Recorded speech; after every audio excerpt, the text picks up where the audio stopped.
Salut les tortues. Eh bien écoutez, je vous retrouve après cette étape que j'ai fait dans le sud. Et là, bon ben, on est le 10 septembre et je tenais à revenir un petit peu sur les étapes que j'ai passées depuis le 1er septembre quand je me suis catapulté à Thonon-les-Bains, le 1er septembre donc.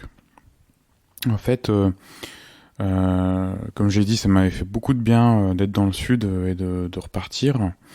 Et, sur la route, la chaleur, le soleil, c'était vraiment super chouette ça.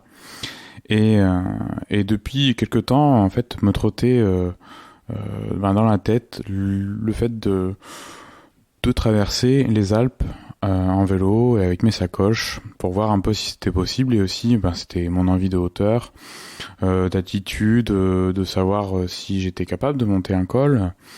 Et puis ce que ça faisait, les sensations, et puis les montagnes, quoi, tout simplement.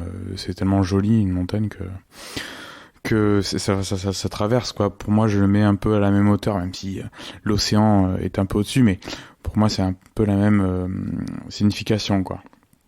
Donc le premier septembre, j'ai atterri à Thonon, à Thonon-les-Bains, et donc ben non, c'était le 1er septembre, c'était plutôt le 2 septembre que j'ai atterri à Thonon. Et effectivement, le trajet depuis Marseille a été plutôt long parce que j'ai pris un TER. C'est le seul moyen de mettre le vélo en fait dans le train, parce que les TGV de ce côté de la France ne le prennent pas. Donc en fait, j'ai pris un TER de Marseille jusqu'à Lyon, et c'était plutôt, ça faisait super longtemps que j'avais pas autant dormi dans un train, quoi. Donc ça a été plutôt cool. Et puis voilà, il y avait pas mal de cyclos dans le train. Et puis à l'arrivée à Lyon, à la gare, j'ai dû attendre pas mal de temps.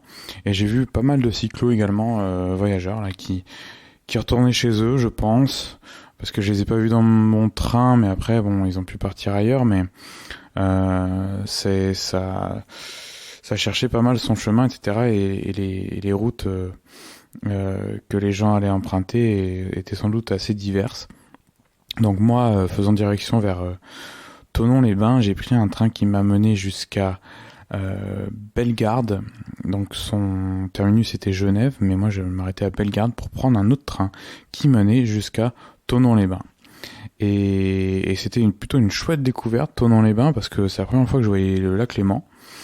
Et j'ai été impressionné. Et c'était super beau. À Thonon-les-Bains, on surplombe en fait le lac Léman. Et au loin, on voit le Jura. C'est plutôt quelque chose qui m'a enchanté sur le moment en me disant, voilà, je rentre vraiment un peu je retrouve un peu le côté inédit qui m'impressionne, et c'est quelque chose, c'est une belle sensation. D'autant plus qu'au camping où je me suis arrêté, il y avait pratiquement personne et j'étais la seule tente. C'était assez aussi inédit ça. Pour le coup, je retrouvais un peu la quiétude des mois précédents, l'été. Et c'était pas désagréable de se dire que au calme, j'allais dormir déjà. Et puis donc voilà, ça a été une bonne sensation. J'ai eu un très beau coucher de soleil à ce moment-là, et ça m'a fait beaucoup de bien. J'étais à la marche pour faire mes 2 kilomètres du camping jusqu'au lac, donc c'était une des bonnes retrouvailles avec la quiétude d'un voyage de découverte, quoi. Donc ça, c'était plutôt chouette, et après un long trajet, c'était assez reposant. Et c'était le camping du Lac Noir. Alors sacrément un sacré nom, avec une sacrée entrée, une sorte de toit, comme si on était dans un péage, mais à l'ancienne. C'était assez rigolo. Et puis d'être toujours à vélo, donc ça faisait pas mal de bien. Donc voilà, le lendemain, le 3 septembre, je pars de Thonon jusqu'à Cluses. Et là, il faut passer le col de G. Et donc, il faut savoir que là, c'est ma première route de montagne. Vraiment, même à vide, j'ai jamais fait ça. Et c'est la première fois que je vais monter à plus de 1000 mètres. Et ça va être une expérience, c'est toute une expérience, quoi. Donc le matin, je pars assez tôt. Vers 7h et je roule pas mal. Bon, en fait, il y a pas mal de voitures. Je crois que je pars avec je pars à 7h, donc tout au long de ma montée, je vais être avec avec pas mal de trafic, sans doute parce que c'est l'heure d'embauche en fait. Donc voilà, je partage un petit peu cette route-là, mais qui est plutôt large, donc plutôt safe, je me sens, et puis je vais vraiment à ma vitesse, quoi. Je force pas. Donc c'est la première route que je fais de montagne. C'est la première fois que je passe en haute altitude, et puis c'est ma première descente également sur une vallée. Ça, c'était une belle expérience aussi. Quand on voit Cluses en bas, c'est enfin voilà. On se dit on est monté assez haut pour voir une ville d'en haut, quoi. Et la vallée, c'est pas la plus belle vallée du monde, hein, parce que ça reste une ville, l'urbain, et ça dénote un peu en fait avec les montagnes qu'il y a autour, et c'est assez, je sais pas, on se pose des questions un petit peu. Et donc déjà à G, quand j'arrive là-bas, j'ai aucune connaissance de l'endroit, hein. Donc j'arrive là-bas et je monte un peu plus haut que la route principale pour trouver un petit peu de calme et un petit peu de pause, et juste le temps d'admirer les montagnes autour, l'apprécier, d'être monté. Donc à 1200 et quelques mètres. Et donc je m'arrête dans un cul-de-sac. Voilà, un peu en hauteur, et il y a un monsieur qui passe devant moi, il va jeter ses poubelles, et puis après il m'aborde en fait en revenant. Il dit il y a jamais personne qui vient ici, alors c'est pour ça que je vous dis bonjour et on discute. Et donc il était assez généreux de conseils et d'informations, en me disant bah là tu vois ça c'est ça, tel sommet, si t'es bon randonneur tu peux monter là-bas, il y a une croix, ok très bien. Là il y a le Mont Chéri, si tu y montes, si tu arrives à y monter, là il y a un resto, ceci cela, et derrière il y a tu peux voir le Mont Blanc si t'es en haut. Et moi je me dis le Mont Blanc, je le verrai comme je l'ai déjà vu aux Deux Alpes, plus bas dans les Alpes, quoi. Et donc j'ai appris plus tard que en fait non, je l'aurais vraiment bien vu, quoi. C'est vraiment, j'aurais pas eu besoin de faire le zoom, quoi. Donc après j'ai pas voulu monter parce que j'étais très content déjà de mon effort pour arriver en haut, et puis voilà, je voulais me préserver et donc redescendre tranquillement vers Cluses. Et à Cluses, j'arrive dans la ville, ça casse pas trois pattes à un canard, ça reste une ville avec la rue passante, une grosse route, et puis après un coin, un endroit où voilà, ça va être les habitations. Et par contre, il y a un petit bord de rivière qui a été aménagé pour les vélos. Il y a une belle piste cyclable en fait, des endroits où dans les vallées ils ont aménagé ces trucs-là. Je m'arrête pour manger, et puis je me dis là, je vais vouloir dormir en fait tout seul, avoir être vraiment dans comment dire, être solo, quoi, le soir, parce que ça faisait quelques jours, un peu plus d'une semaine que j'avais pas été tout seul, quoi, juste pour apprécier d'être tout seul, et puis de souffler, d'avoir personne peut-être à qui parler. Enfin c'est voilà, c'est un peu un repos, quoi, à être tout seul. Donc je me prends une petite chambre dans une auberge à Airbnb. Et pendant que je fais ça, en fait, il y a une dame qui regarde mon vélo et tout, et puis elle m'aborde, et puis voilà, on commence à discuter. Il se trouve qu'elle s'appelle Bernadette, et donc dans la discussion, je lui dis ouais, j'ai pris une nuit là à tel endroit, et elle me dit j'aurais pu t'héberger, etc. Mais bon, voilà. Et donc en fait, on se quitte sur cette discussion là. Et puis quelques temps après que j'ai pris la chambre, je me suis posé, j'ai voulu poser les sacoches. Eh bien, je reçois un message du mec qui m'a accueilli, et elle avait retrouvé en fait les coordonnées de l'endroit. Parce que voilà, elle se disait bon mince, c'est dommage, il y a toute une après-midi à passer, et puis j'espère qu'il va pas trop s'ennuyer ou je ne sais quoi. Et donc elle me retrouve, et ce qui fait que après c'est moi qui vais la retrouver, on se donne rendez-vous, et elle me dit tu veux pas aller voir le Mont Blanc, a été force de proposition de plein de choses et tout, enfin super chouette quoi, quelqu'un qui avait envie de partager l'endroit, et puis aux voyageurs quoi, parce qu'elle aussi était cyclo-voyageuse, elle s'était mise il y a pas si longtemps que ça, mais elle a déjà fait plein de choses dans sa vie en termes d'aventure, on va dire. Et donc je dis oui, ouais, ok, vas-y, on va voir le Mont Blanc. Et c'était pas loin. Donc on est allé à Chamonix, on a bu une petite bière, en voyant le Mont Blanc. Et c'était la première fois que je voyais le Mont Blanc d'aussi près. Et vraiment, ça m'a fait... ce moment-là de partage, ça m'a fait chaud au cœur. C'était assez important, et j'ai eu beaucoup d'émotions face à la montagne, face au glacier qui reculait. Et puis à tout ce que ça pouvait signifier, cette montagne aux neiges éternelles un peu, et donc voilà, donc on est redescendu, elle m'a offert le repas, on a discuté sur pas mal de choses, j'ai découvert que la course de natation était un sport à part entière, vraiment pas que quand on fait nos classes au collège ou au lycée, etc. Mais c'est quelque chose de super, et comme je suis pas mauvais en orientation, je me dis tiens, pourquoi pas, ouais. Donc voilà, je fais cette rencontre là qui est géniale. Bernadette de Cluse, merci.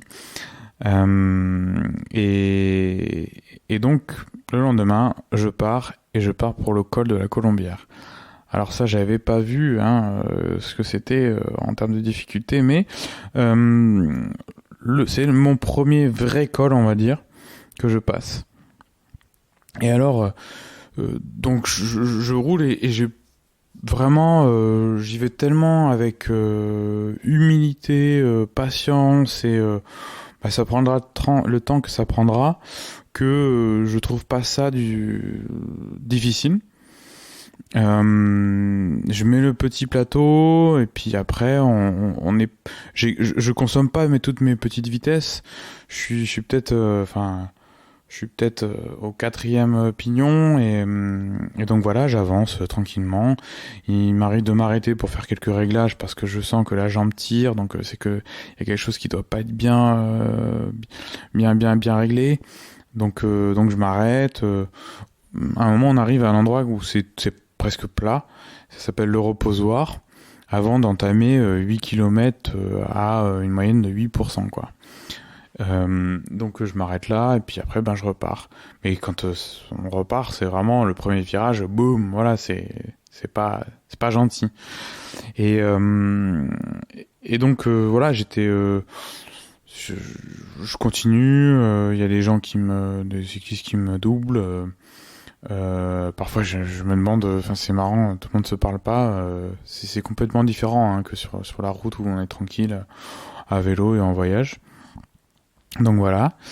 Et alors il y a 1,5 km à 10%, et limite 11, on va dire, pour le final, quoi. Et ça fait comme un très très faux plat, quoi. Et on se dit on y est arrivé, mais en fait il reste 3 km.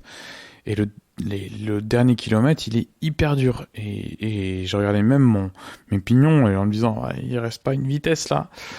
Et en fait non. Et waouh, c'était impressionnant. Et donc j'étais super fier d'arriver.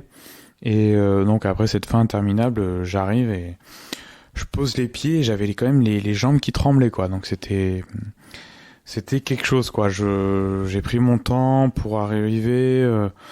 Vraiment apprécier ce moment-là, comprendre ce que j'avais fait, et puis en fait en même temps me laisser dupe de ce qui venait d'être fait, quoi, dans le sens où j'avais pas envie de réaliser non plus, j'avais pas envie de vraiment me dire de rentrer dans les chiffres, je m'étais juste dit ben voilà, c'était dur, mais je l'ai fait. Il fallait le passer, on va dire. Donc c'était vraiment super chouette, quoi. Et là je me suis pris une petite tarte aux myrtilles en haut et un petit thé, voilà, dans la petite fraîcheur ambiante, et c'était plutôt quelque chose de un peu hors du temps. Et puis je réfléchissais pas à grand chose, vraiment. Je me reposais et je récupérais. Et alors je me suis changé pour la descente, je voulais pas descendre avec un habit qui était trop mouillé, et donc bien que j'ai un coupe-vent, mais voilà, je voulais être au sec, au chaud. Alors je vais me changer dans les toilettes, et puis voilà, je sors des toilettes, je remballe et tout, et je commence la descente. Il y a pas 100 mètres de descente que je fais ah merde, putain, j'ai oublié. Ah. Et en fait je me rends compte que j'ai oublié mon premier t-shirt dans les toilettes. Alors je remonte à pied. Ça n'a pas duré trop longtemps. J'avais pas trop avancé, mais bon, je commençais à être bien. J'avais mis le petit IAM à l'enceinte là pour descendre. C'était du régal. Donc c'est ce que j'ai fait après pour descendre jusqu'au Grand Bornand. Et au Grand Bornand, je me suis posé tranquillement sur une aire de pique-nique et j'ai pris mon temps, j'ai écrit, j'ai savouré d'être en plein milieu des montagnes. Et voilà, j'étais content d'être là.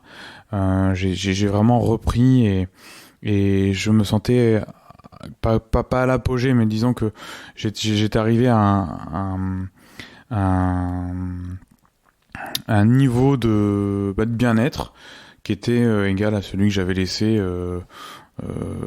je sais pas, peut-être à la première partie de mon voyage de la route.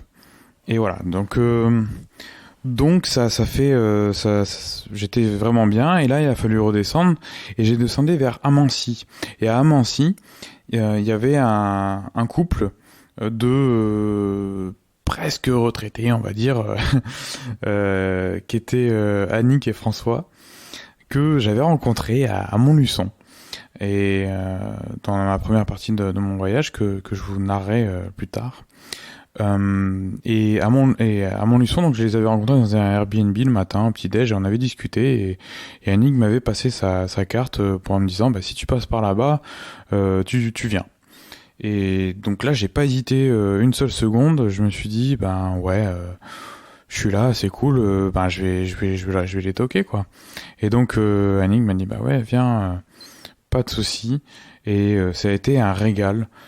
C'est des gens formidables, et ça m'a fait extrêmement plaisir, et ça me fait toujours plaisir de repenser à ce moment d'être passé chez eux. Leurs enfants, les filles sont partis de la maison. J'ai eu la chambre en haut, et puis j'ai passé un très bon moment à discuter en fait avec Annick la plupart du temps. François est arrivé un peu plus tard, qui est médecin, et un jazzman qui répétait après le piano le soir, après manger. On a eu un bon moment, on a bien discuté. Effectivement, Annick a pas eu tout mon récit du voyage que j'avais fait avant que je les avais rencontrés ou après. Mais voilà. J'ai eu des petits coups d'accordéon que Annick répétait. Voilà, des gens ouverts sur le monde, un petit côté dans l'art, et en même temps voilà, des gens super chouettes. En tout cas, j'ai ce genre de rencontres dans les voyages. Donc ça, c'est vraiment génial. Et François, qui était aussi un cycliste, il m'a donné quelques conseils sur la journée du lendemain, et puis on a partagé aussi il m'a partagé son vélo, qui est un vélo couché.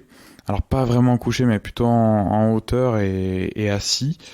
Et donc il est pas trop proche du sol.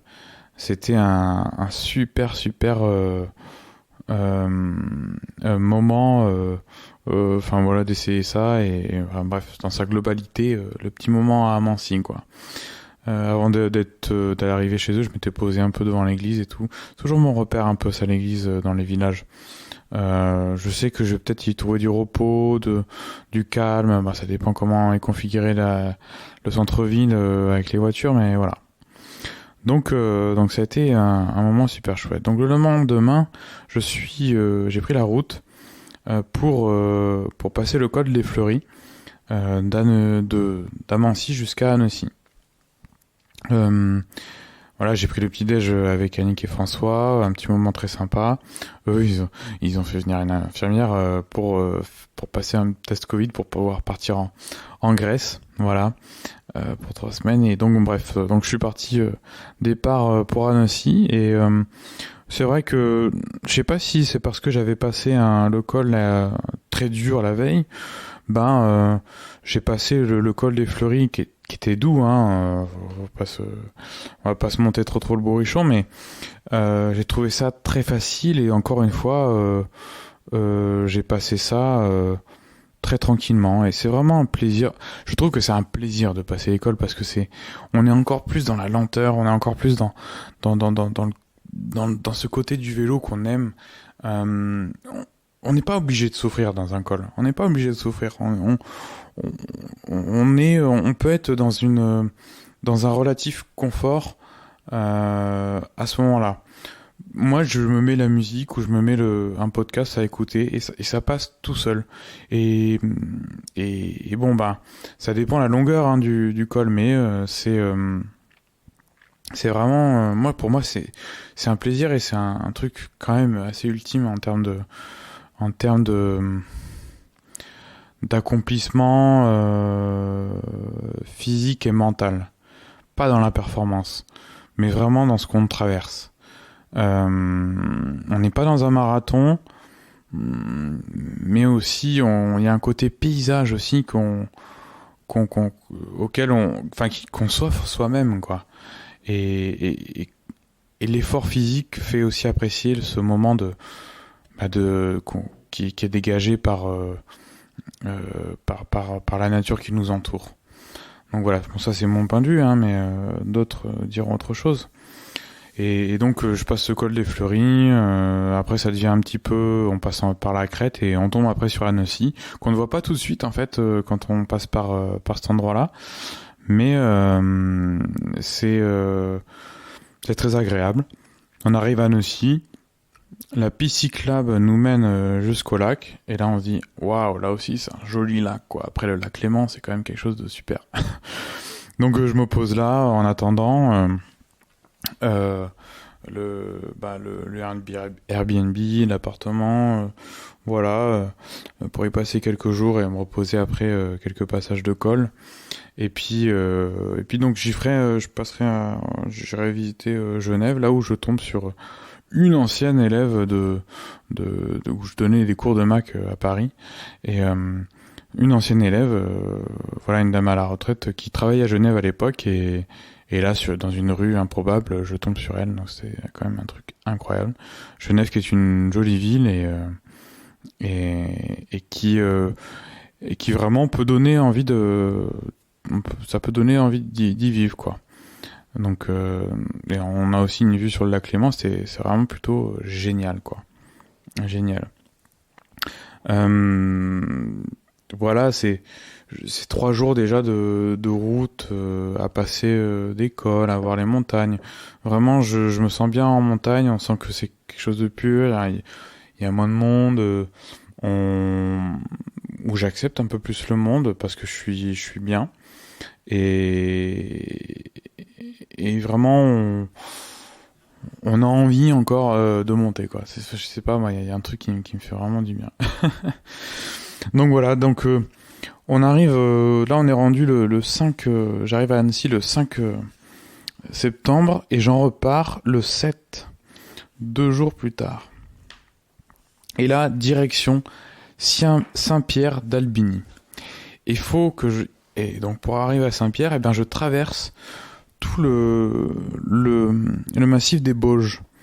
Donc je passe 2 cols, parce que là-bas je retrouve Simon, et puis comme on trouvait pas de lieu où dormir, j'ai trouvé qu'à Saint-Pierre, et donc il a fallu que je passe 2 cols pas très longs. En définitive, ça faisait 1000 mètres de dénivelé, mais fallait les faire parce qu'ils ont une difficulté aussi, les deux. On était dans du 7%. Ouais, voilà, ça montait comme ça, 7%, et puis on était dans du 8%, peut-être au col de Fresnes, avant de tomber sur Pierre d'Albigny. Et donc au petit matin, je pars, je m'arrête à côté du lac pour graisser la chaîne, et puis c'est parti pour après 2 jours d'arrêt qui m'ont fait beaucoup de bien. Et donc il faut savoir que, comme tout peut-être cycliste et la moitié de la population française, j'ai des petits soucis au niveau hémorroïdal. Et donc voilà, je m'en cache pas, je préfère je préfère le dire pour bien comprendre après certains enjeux que j'ai chez moi, autant que j'ai peur d'avoir mal à mes genoux, parce que j'avais des problèmes avec le syndrome de l'essuie-glace, et donc au tendon iliotibial.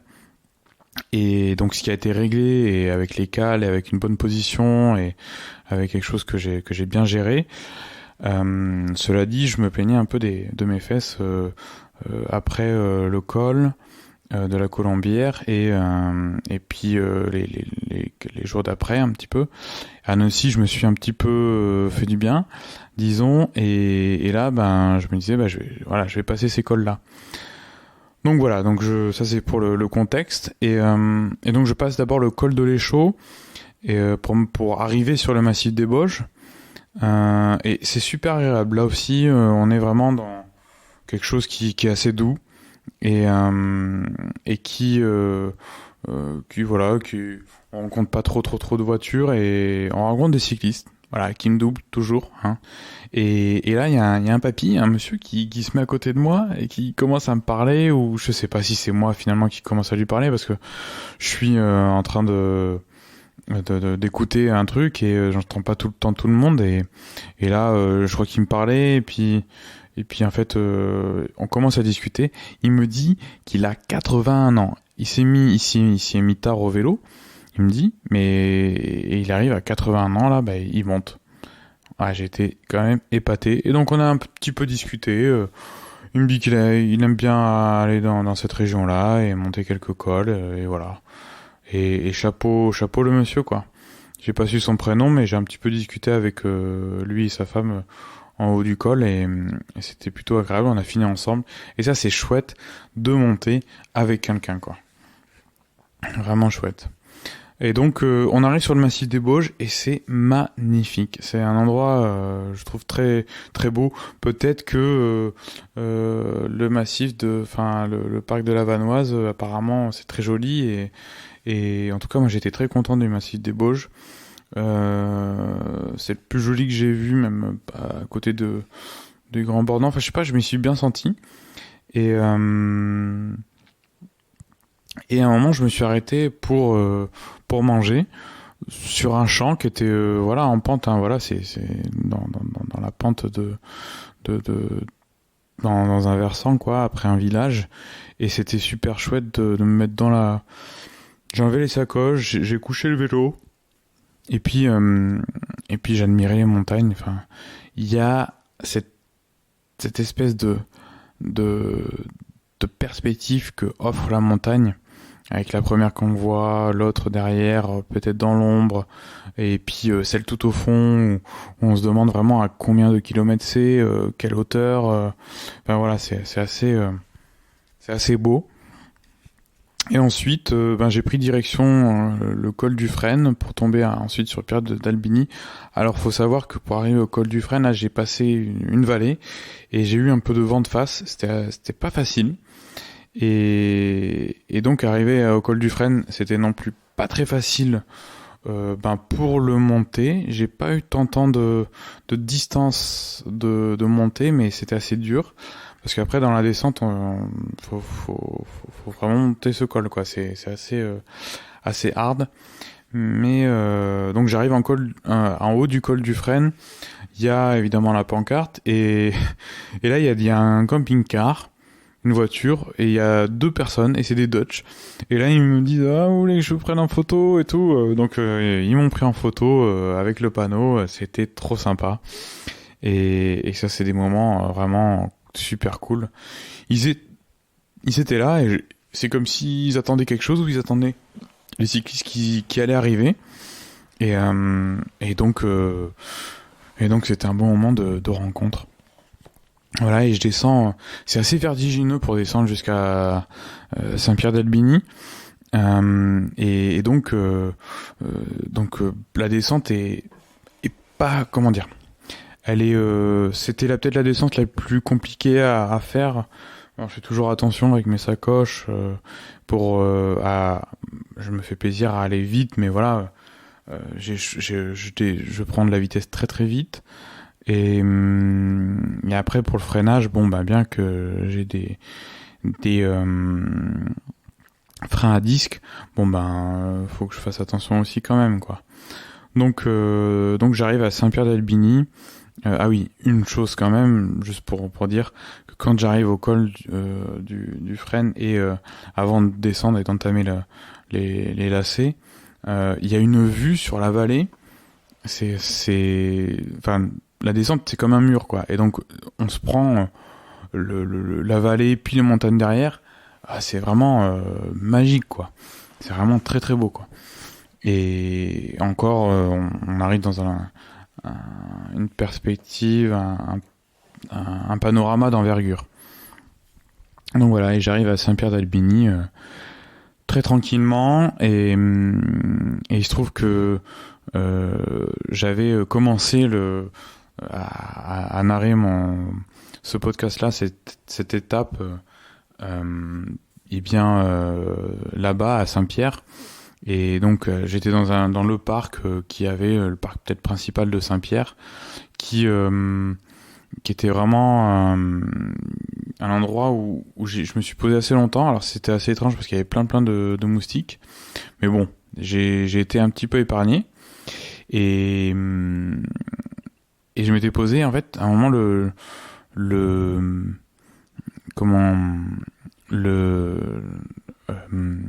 mon dictaphone a rendu l'âme et donc ça m'a coupé un peu dans mon élan. J'entendais vraiment beaucoup de choses. Il y avait des enfants autour de moi, il y avait une école, donc il y avait des enfants qui étaient en train de prendre un cours du genre de sport, mais je sais pas, ils devaient avoir 6 ans, 7 ans.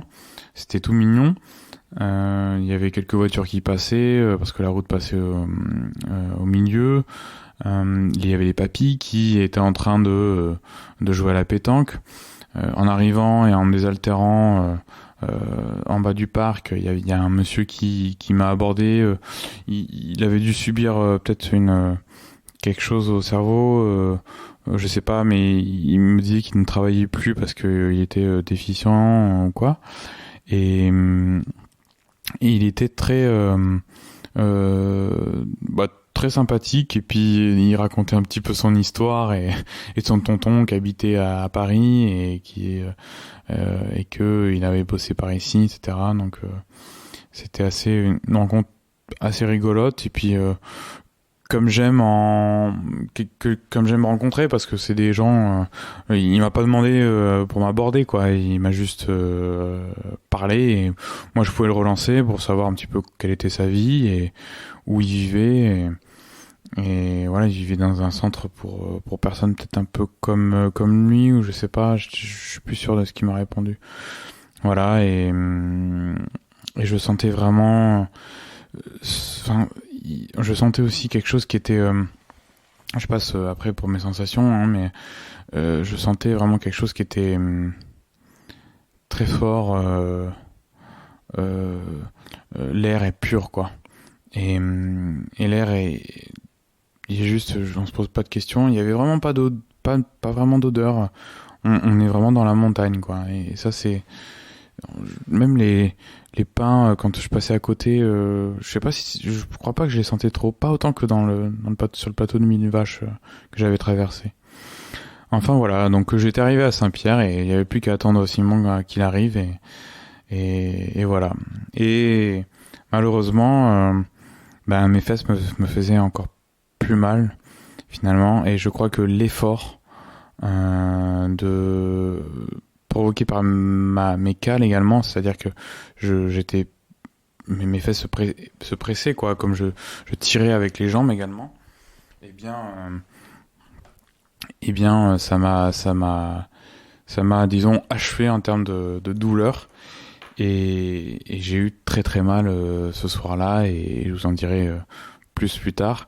Mais à ce moment, à Saint-Pierre, je me sentais vraiment super bien, très fier de moi d'avoir accompli ces choses-là, ces cols, et d'avoir traversé, découvert les Alpes par ce côté. Et, et, et voilà, donc je vous raconterai ça un petit peu plus tard. J'avais préparé des digressions comme quels pouvaient être les inconvénients à force.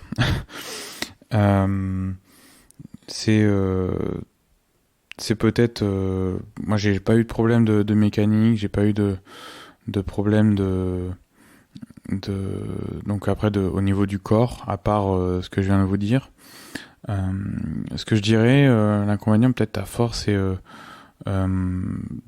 bah, comme les cols sont assez longs, peut-être qu'on va faire qu'une chose dans la journée ou je sais pas trop.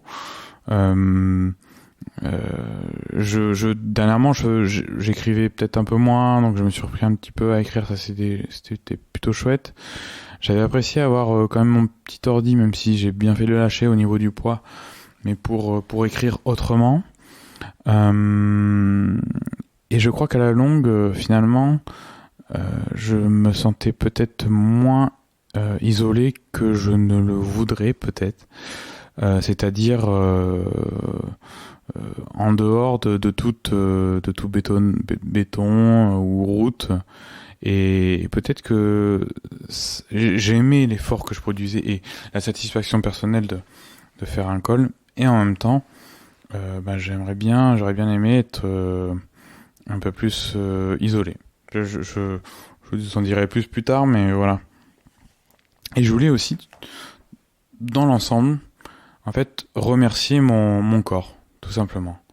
Remercier mon corps qui m'a porté, qui m'a accompagné et qui tient et qui m'a toujours envoyé des signaux auxquels j'ai répondu et auxquels j'ai fait plutôt attention tout au long du voyage. C'est vrai, peut-être qu'on a une idée, il y a des images parfois de personnes, de voyageurs qui peut-être on va pas se dire les choses qui nous ont fait où on a eu mal ou les choses qui se sont pas passées comme il fallait. Parce que aussi ce qu'on est en train de vivre c'est quand même génial à côté de des petits trucs qui nous font les petits désagréments quoi, et en même temps ils restent notables, ils font partie du voyage et ça c'est plutôt c'est aussi quelque chose qui fait la beauté du voyage, ça faut pas se le cacher, mais